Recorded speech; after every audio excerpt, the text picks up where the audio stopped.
वर्ण विचार। हम पढ़ रहे हैं पाठ वर्ण विचार। वर्ण व्याकरण में ध्वनि का अर्थ है वर्ण।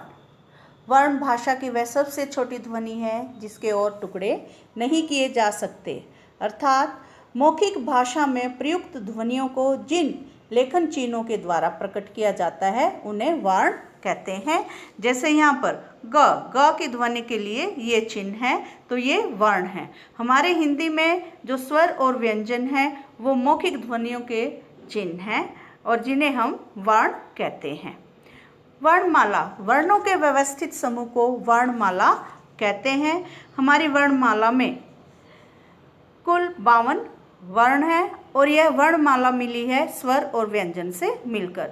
स्वरों की संख्या है 11 और व्यंजन में स्पर्श व्यंजन, अंतस्थ व्यंजन, ऊष्म व्यंजन, आगत ध्वनि और संयुक्त व्यंजन को मिलाकर जो वर्णों में हमारी वर्णमाला के वर्णों की कुल संख्या है 52। इसके बाद आता है मात्रा। स्वरों के निश्चित चिन्हों को मात्रा कहते हैं। जब स्वरों का प्रयोग व्यंजन के साथ होता है तो इनके स्वतंत्र रूप का स्थान इनका चिन्ह ले लेते हैं, जिन्हें हम मात्रा कहते हैं। चिन्ह का शाब्दिक अर्थ है निशान। जैसे का में आ के स्थान पर इसका जो है मात्रा लगाई गई है। ऐसे फूफा में उ और आ की जगह जो इनके चिन्ह लगा दिए गए हैं, जिन्हें हम मात्रा कहते हैं। यहाँ पर ये सभी स्वरों की मात्राएं दी गई हैं। इसके बाद आता है द्वित्व व्यंजन। द्वित्व व्यंजन, द्वित्व का अर्थ है लगातार 2 बार, अर्थात जब एक ही प्रकार के स्वर रहित या स्वर युक्त व्यंजन लगातार बोले जाते हैं उन्हें द्वित्व व्यंजन कहते हैं। जैसे गन्ना, पत्ता, दिल्ली, छक्का, बच्चा आदि। उसके बाद हमारे आते हैं संयुक्त व्यंजन। जब 2 अलग अलग व्यंजन मिलकर एक नया व्यंजन बनाते हैं, एक नए व्यंजन का निर्माण करते हैं, उसे संयुक्त व्यंजन कहते हैं। हमारे अक्षय, त्रय, जय, श्रय संयुक्त व्यंजन हैं। इसके बाद आता है आगत ध्वनियाँ। हमारी हिंदी भाषा में अंग्रेजी और उर्दू भाषा के शब्द निरंतर प्रवेश कर रहे हैं, लेकिन उनका शुद्ध उच्चारण करने के लिए हमारी लिपि में कोई चिन्ह नहीं है। अतः हम व्यंजन के नीचे जब हम उर्दू के शब्दों का उच्चारण करते हैं तो हम अपने व्यंजन के नीचे ये बिंदु लगा देते हैं, जिसे हम नुक्ता कहते हैं, और इनका उच्चारण में भी परिवर्तन आ जाता है। क, ख, ग में ये हमारी इच्छा के ऊपर निर्भर है, हम इस पर नुक्ता लगाएं या नहीं।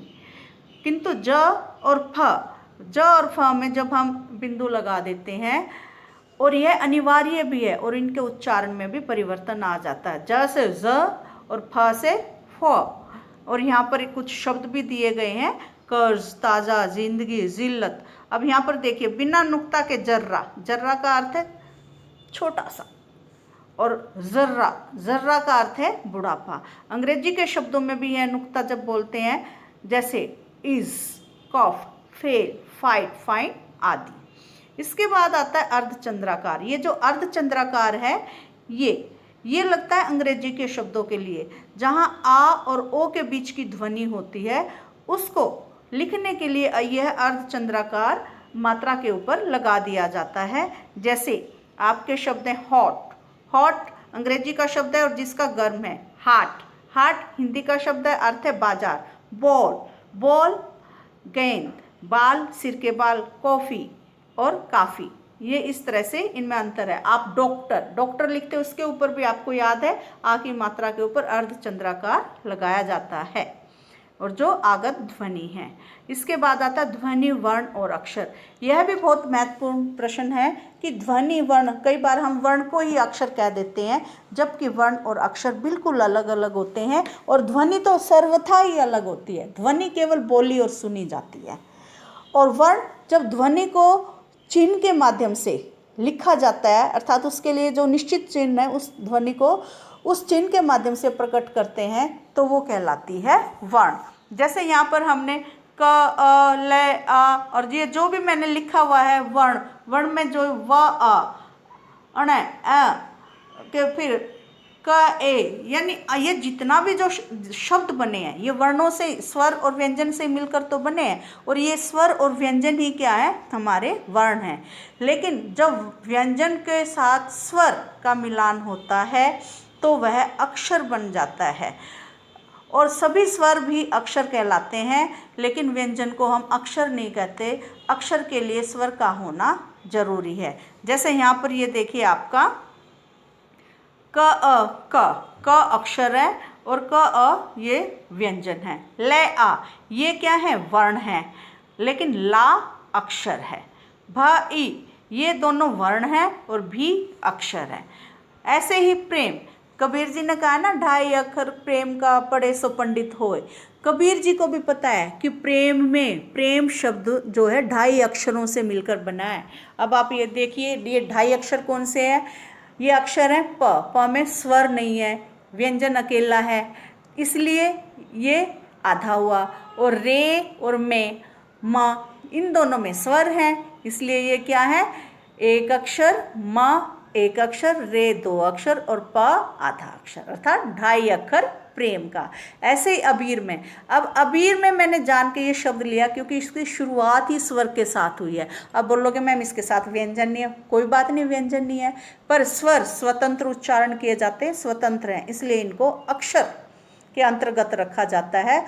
अतः स्वर अपने आप में अक्षर है। बी, ब, ई और र, अ, ये अबीर, अबीर में 3 अक्षर हैं। ऐसे मेरा नाम सुनीता, सुनीता में भी 3 अक्षर है। सुनीता 3 अक्षर हैं, ठीक है। और वर्ण क्या है, स्वर और व्यंजन, जब इनका वर्ण विच्छेद करते हैं अलग अलग, वो वर्ण कहलाते हैं। अब इसके बाद हमारा आता है वर्ण विच्छेद। वर्ण विच्छेद आप कक्षा 5 से करते आ रहे हैं।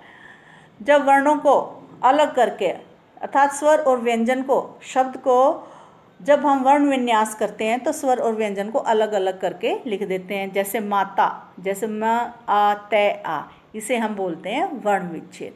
वर्ण विच्छेद में जब ई की मात्रा होती है तो ह्रस्व ई की मात्रा भले ही पहले लिखी जाती है, लेकिन जब उसका वर्ण विच्छेद कहते हैं तो वह हमेशा व्यंजन के बाद लिखी जाती है। जैसे क, ई, से, आ, ने, आ, ये किसान। फिर उसके बाद है संयुक्त व्यंजन। संयुक्त व्यंजन भी जब हम वर्ण विच्छेद करते हैं तो वह संयुक्त व्यंजन जिन व्यंजनों से मिलकर बना है हम उन्हीं व्यंजनों को लिखेंगे। जैसे यहाँ पर क्षमा है, क्षमा में क, श, अ, यानी पहले क्ष जिससे बना वो लिखेंगे, फिर म, आ। जैसे विज्ञ, यहाँ पे विज्ञ, व, ई, ज, य, अ, ठीक है। अब आते हैं र में यदि रेफ है, ऊपर है, धर्म, गर्व, पर्व, मर्म, इस तरह से ऊपर है व्यंजन के, तो वह धर्म। जब आप धर्म यानी जिस व्यंजन के ऊपर होता उस व्यंजन से पहले लिखा जाएगा और बिना स्वर के लिखा जाएगा। जैसे ध, अ, र, म, अ।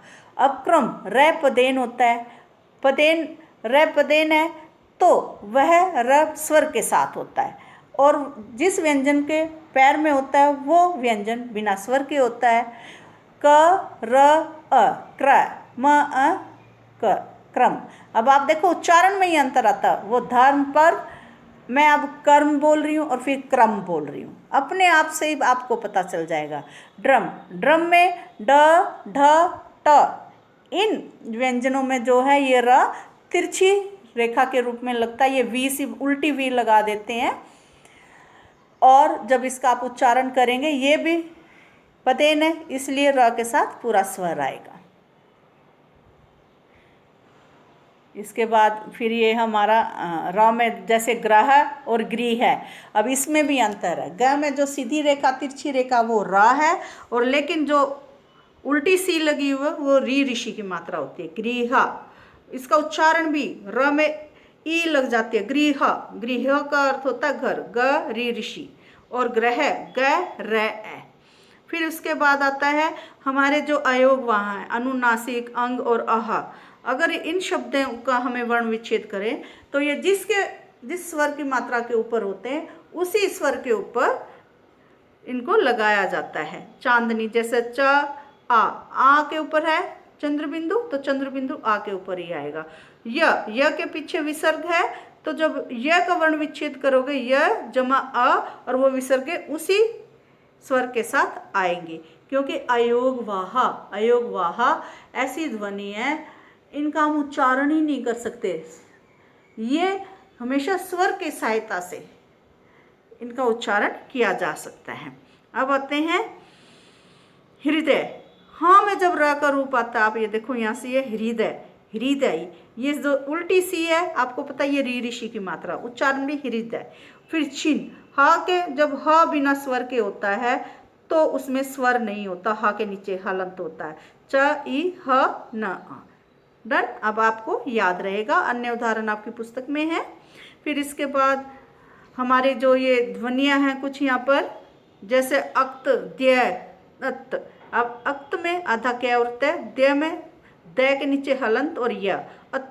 जैसे गत्ता पत्ता, आधा तय और पूरा तय लिखा जाता है। अब जो इस तरह से नहीं लिखे जाते ये रूप है, इनके स्थान पर ये वाले रूप आ गए हैं, और आप भी सदा ध्यान रखना। वर्ण विचार का अभ्यास भी साथ में दे रही हूँ, आप उसे अपनी पुस्तक में खुद से सॉल्व करना और PDF से भी सहायता ले लें।